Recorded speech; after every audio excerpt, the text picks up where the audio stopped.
आज हम क्लास 6 अध्याय 6 राजा और राज्य एक प्राचीन गणराज्य वाला चैप्टर पढ़ने जा रहे हैं। चुनाव का दिन। जब शंकरन उठा तो उसने देखा कि उसके नाना नानी वोट डालने जा रहे थे। दरअसल वे चुनाव केंद्र पर सबसे पहले पहुंचना चाहते थे। शंकरन जानना चाहता था कि आखिर वे इतने उत्साहित क्यों थे। उसके नाना जी ने उसे जल्दी में समझाने की कोशिश की और कहा, आज हम अपने शासकों का चुनाव करने जा रहे हैं। कुछ लोग शासक कैसे बनते हैं? लगभग 50 वर्ष से हम अपने शासकों का चुनाव मतदान के जरिए करते आ रहे हैं। लेकिन बहुत पहले लोग शासक कैसे बनते थे, हमने अध्याय 5 में पढ़ा है।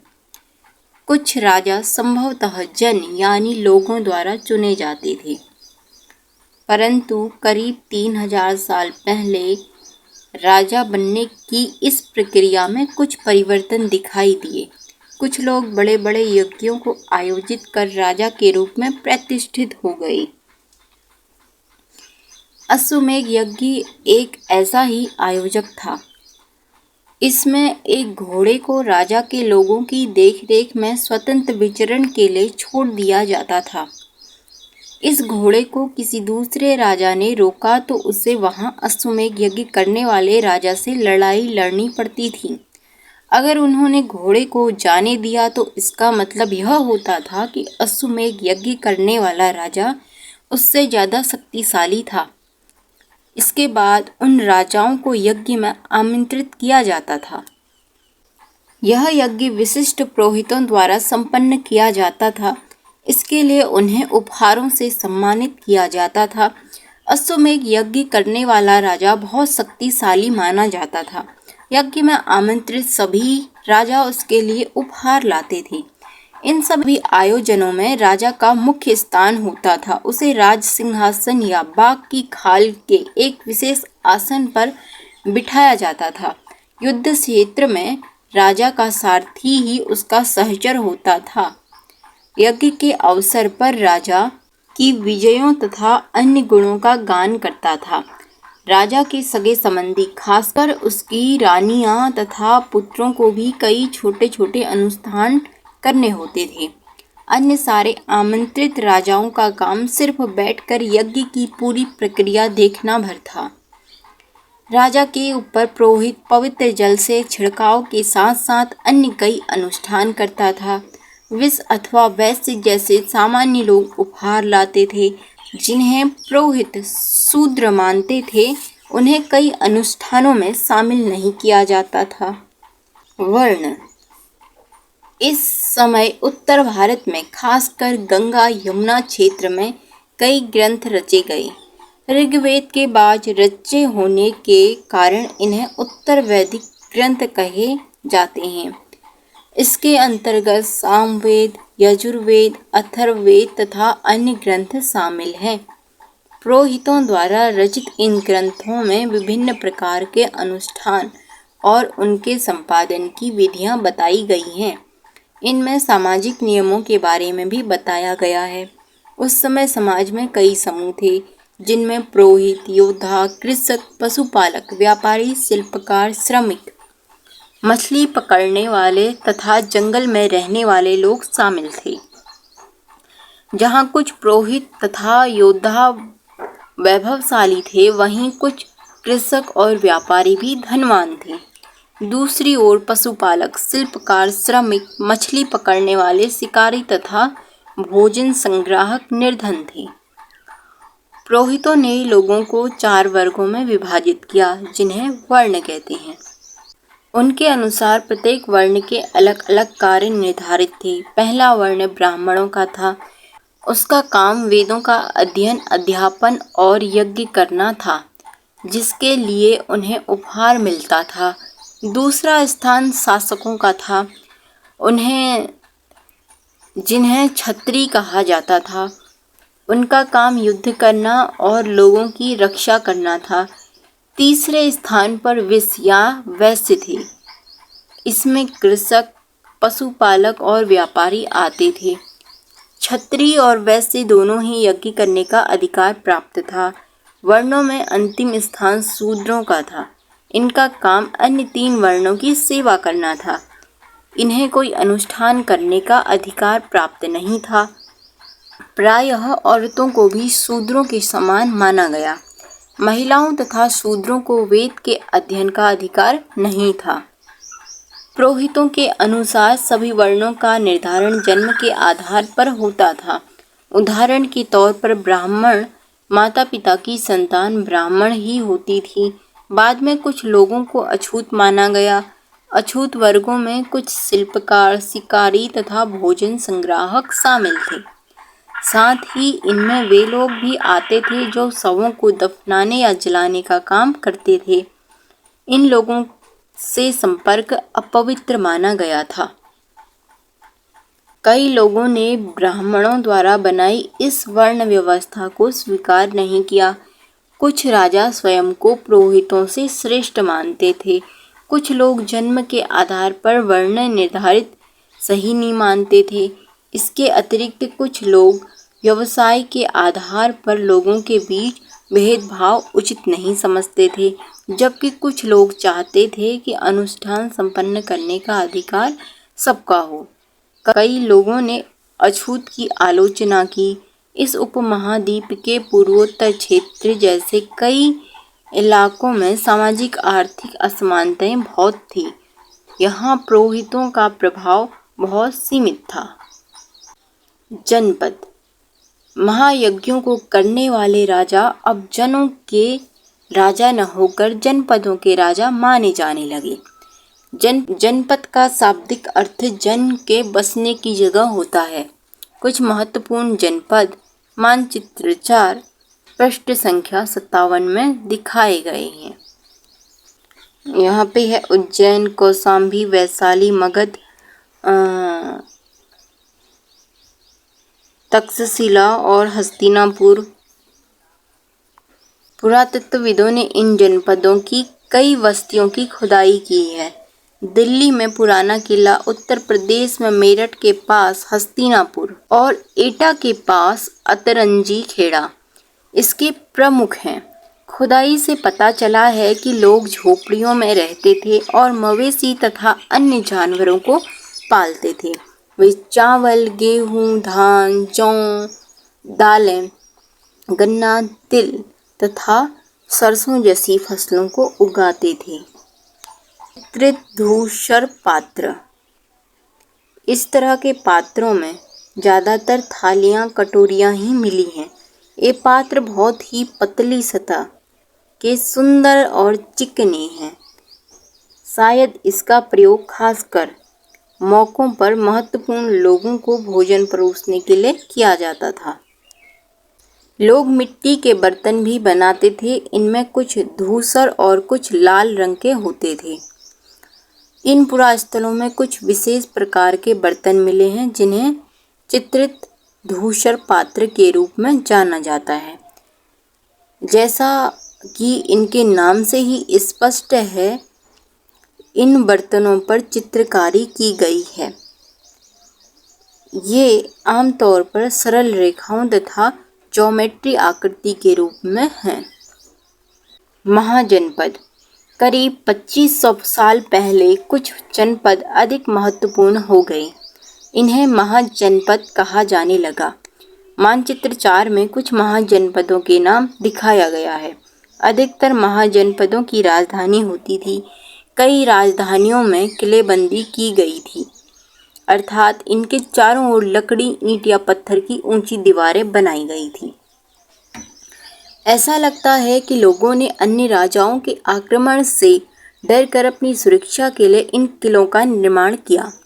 कुछ राजा अपनी राजधानी के चारों ओर विशाल ऊंची प्रभावशाली दीवार खड़ी कर अपनी समृद्धि और शक्ति प्रदर्शन भी करते थे। इस तरह से किले के अंदर रहने वाले लोग और उस क्षेत्र पर नियंत्रित रखना भी सरल हो जाता होगा। इस तरह की विशाल दीवार बनाने के लिए व्यापक योजना की आवश्यकता थी। और लाखों की संख्या में ईंट तथा पत्थरों का इंतजाम करना पड़ता था। हजारों स्त्री पुरुष तथा बच्चों ने इसके लिए अथक परिश्रम किया होगा। इसके लिए संसाधन की आवश्यकता पड़ती होगी। अब राजा सेना रखने लगे थे। सिपाहियों को नियमित वेतन देकर पूरे साल रखा जाता था। कुछ भुगतान संभवतः आहत सिक्कों के रूप में होता था। इन सिक्कों के बारे में तुम अध्याय 9 में पढ़ोगे। कौशाम्बी किले की दीवार। यह चित्र आधुनिक उत्तर प्रदेश के इलाहाबाद के पास मिली ईंट की दीवार का अवशेष है। इसके एक भाग का निर्माण संभवतः 2500 साल पहले हुआ। कर। महाजनपदों के राजा विशाल किले बनवाते थे और बड़ी सेना रखते थे। इसीलिए उन्हें प्रचुर संसाधनों की आवश्यकता होती थी। इसके लिए उन्हें कर्मचारियों की भी आवश्यकता होती थी। अतः महाजनपदों के राजा लोगों द्वारा समय समय पर लाए गए उपहारों पर निर्भर रहकर अब नियमित रूप से कर वसूलने लगे। फसलों पर लगाए गए कर सबसे महत्वपूर्ण थे, क्योंकि अधिकांश लोग कृषक ही थे। प्रायः उपज का 1/6वां हिस्सा कर के रूप में निर्धारित किया जाता था, जिसे भाग कहा जाता था। कारीगरों के ऊपर भी कर लगाए गए, जो प्रायः श्रम के रूप में चुकाए जाते थे। जैसे कि एक बुनकर, लोहार या सुनार को राजा के लिए महीने में एक दिन में काम करना पड़ता था। पशुपालकों और जानवरों या उनके उत्पादन के रूप में कर देना पड़ता था। व्यापारियों को सामान खरीदने बेचने पर भी कर देना पड़ता था। आखेटकों या संग्राहकों को जंगल से प्राप्त वस्तुएं देनी होती थी। कृषि में परिवर्तन। इस युग में कृषि के क्षेत्र में 2 बड़े परिवर्तन आए। हल के फाल अब लोहे के बनने लगे। अब कठोर जमीन को लकड़ी के फाल की तुलना में लोहे के फाल से आसानी से जोता जा सकता था। इससे फसलों की उपज बढ़ गई। दूसरे लोगों ने धान के पौधों का रोपण शुरू किया, अर्थात खेतों में बीज छिड़ककर धान उपजाने के बजाय धान के पौध तैयार कर उनका रोपण शुरू किया। अब पहले की तुलना में बहुत ज़्यादा पौधे जीवित रह जाते थे, इसीलिए पैदावार भी ज़्यादा होने लगी। इसमें कमर तोड़ परिश्रम लगता था। ये ज़्यादातर दास दासी तथा भूमिहीन खेतिहर मजदूर कर्मकार करते थे। सूक्ष्म निरीक्षण। क मगध। लगभग 200 साल के भीतर मगध सबसे महत्वपूर्ण जनपद बन गया। गंगा और सोन जैसी नदियां मगध से होकर बहती थीं। ये यातायात, जल वितरण और जमीन को उपजाऊ बनाने के लिए महत्वपूर्ण थी। मगध का एक हिस्सा जंगल से भरा था। इन जंगल में रहने वाले हाथियों को पकड़कर और उन्हें प्रशिक्षित कर सेना में काम लाया जाता था। यही नहीं, जंगलों से घर, गाड़ियां तथा रथ बनाने के लिए लकड़ियां मिलती थीं। इसके अलावा इस क्षेत्र में लौह अयस्क की खदानें हैं। मजबूत औजार और हथियार बनाने के लिए बहुत उपयोगी थे। मगध में 2 बहुत ही शक्तिशाली शासक बिंबिसार तथा अजातशत्रु हुए। अन्य जनपदों को जीतने के लिए ये हर संभव साधन अपनाते थे। महापद्मनंद एक और महत्वपूर्ण शासक थे। उन्होंने अपने क्षेत्र इस उपमहाद्वीप के उत्तर पश्चिमी भाग तक फैला लिया था।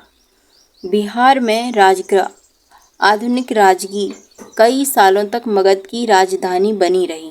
बाद में पाटलिपुत्र, आज पटना को राजधानी बनाया गया। 2300 साल से भी पहले की बात है।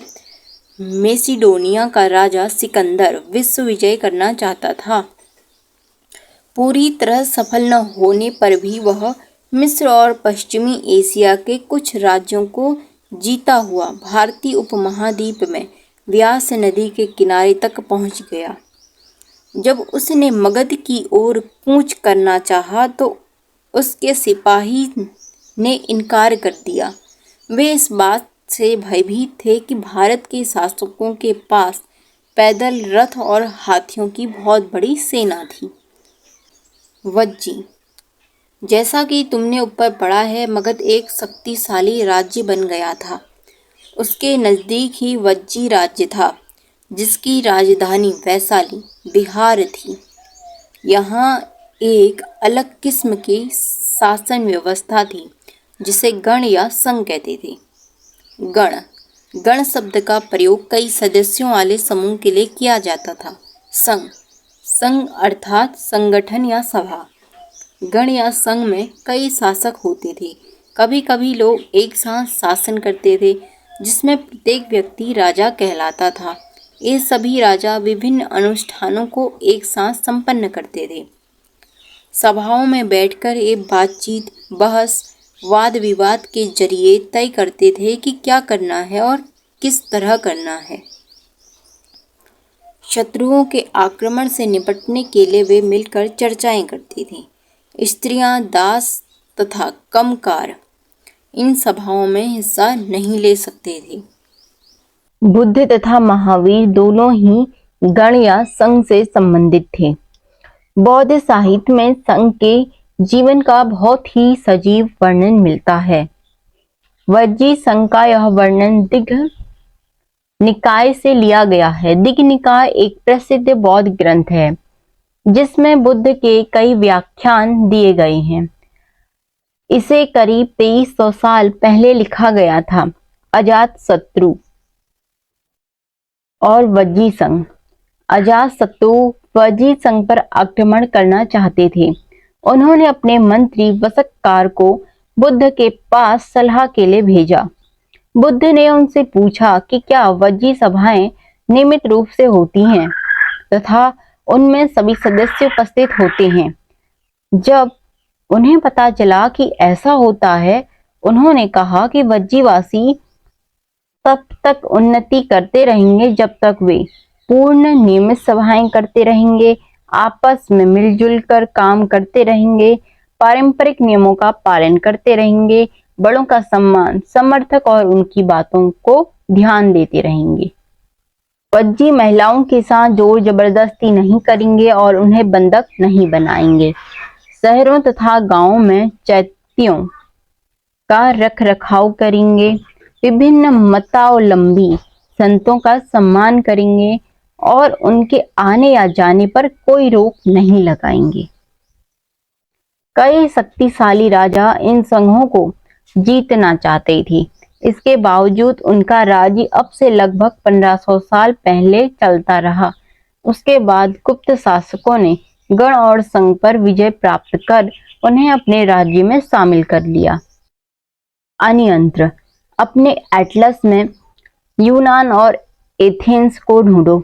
लगभग 2500 साल पहले एथेंस के लोगों ने एक शासक व्यवस्था की स्थापना की, जिसे प्रजातंत्र या गणतंत्र कहते हैं।